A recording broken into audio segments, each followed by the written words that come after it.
hope you get settled in on your first night. I actually worked in that office before you. I'm finishing up my last week now, as a matter of fact, so I know it can be a bit overwhelming, but I'm here to tell you there's nothing to worry about. You'll do fine. So let's just focus on getting you through your first week, okay? Let's see. First, there's an introductory greeting from the company that I'm supposed to read. It's kind of a legal thing, you know. Welcome to Freddy Fazbear's Pizza, a magical place for kids and grown-ups alike, where fantasy and fun come to life. Fazbear Entertainment is not responsible for damage to property or person. Upon discovering that damage or death has occurred, a missing person report will be filed within 90 days or as soon as property and premises have been thoroughly cleaned and bleached and the carpets have been replaced. Blah, blah, blah. Now, that might sound bad, I know, but there's really nothing to worry about. The animatronic characters here do get a bit quirky at night, but do I blame them? No. If I were forced to sing those same stupid songs for 20 years and I never got a bath, I'd probably be a bit irritable at night too. So remember, these characters hold a special place in the hearts of children and we need to show them a little respect, right? Okay. So just be aware, the characters do tend to wander a bit. They're left in some kind of free roaming mode at night. Something about their servos locking up if they get turned off for too long. They used to be allowed to walk around during the day too, but then there was the bite of 87. Yeah, it's amazing that the human body can live without the frontal lobe, you know? Now, concerning your safety, the only real risk to you as a night watchman, if any, is the fact that these characters, if they happen to see you after hours, probably won't recognize you as a person. They'll most likely see you as a metal endoskeleton without its costume on.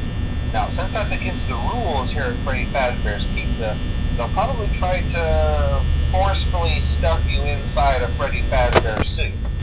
Now, that wouldn't be so bad if the suits themselves weren't filled with cross beams, wires, and animatronic devices, especially around the facial area.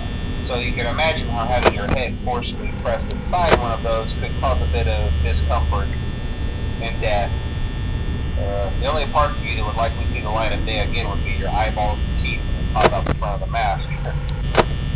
Yeah, they don't tell you these things when you sign up. But hey, first station of the breeze. I'll chat with you tomorrow. Check those cameras and remember to close the doors only if absolutely necessary. Gotta conserve power. Alright, good night.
quite as long this time since Freddy and his friends tend to become more active as the week progresses.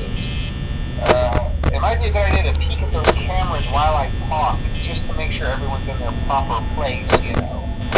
Interestingly enough, Freddy himself doesn't come off stage very often. I've heard he becomes a lot more active in the dark, though, so hey, I guess that's one more reason not to run out of power, right?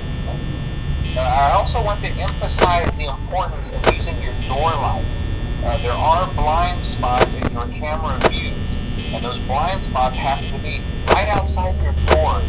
So if you can't find something or someone on your cameras, be sure to check the door light.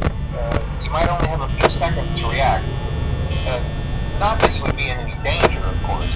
I'm not implying that. Also, check on the curtain in pirate code from time to time.